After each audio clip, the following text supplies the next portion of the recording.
బాత్రూంలో soaps box మనం ఏదైనా పెట్టుకోవాలనుకునేటప్పుడు ఎలాంటి బాక్స్ పెట్టుకోవాలి, ఏది పెట్టుకోవాలి, ఎక్కడ పెట్టుకోవాలి, గ్రానైట్ పెట్టుకోవాలా, లేకపోతే బండలు వేయించుకోవాలా, లేకపోతే ఏదైనా ఓల్డ్ సిస్టమా, ఇలా మీకున్న అవసరము, సౌకర్యము, మీరుంటున్న పొజిషన్ కానీ, బడ్జెట్ కానీ ప్రతిదీ ప్లానింగ్ చేసుకొని ఎవరిని దయచేసి సలహా అడగకండి సార్.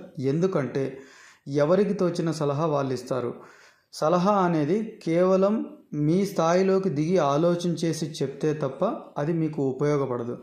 ఎవరు ఏం సలహా ఇచ్చినా సరే అంతిమంగా ఉండేది మీరే కాబట్టి కావలసిన రీతిలో చేసుకోండి.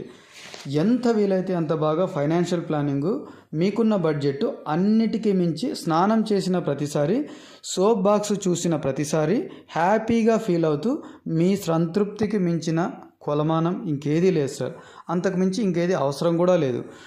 బాత్రూంలోకి వెళ్ళేదే ప్రతిసారి మనం క్లీన్ అవ్వడానికే, అంతేగాని సోప్ బాక్స్ క్లీన్ చేసే పరిస్థితి తెచ్చుకోకూడదనే ఉద్దేశం ఒకటి. అక్కడ ఏం చేసినా సరే టైల్స్ వేయకముందైతే ఒక మోడలు, టైల్స్ వేసిన తర్వాత అయితే ఇంకో మోడల్. ఏం చేసినా సరే ఇంకొకసారి సోప్ బాక్స్ ఏది బిగించుకున్నా సరే జస్ట్ ఏ టైలు కూడా ముక్కపోకుండా నీట్గా సెట్ చేయగలిగిన వాళ్ళైతే ఏ సిస్టమ్ చేసుకున్నా ఓకే. మీకు డబ్బులు ముఖ్యము, తర్వాత మీకు పని ముఖ్యము, మీ అవసరానికి తగ్గట్టుగా తయారు చేసుకోవడం ముఖ్యము.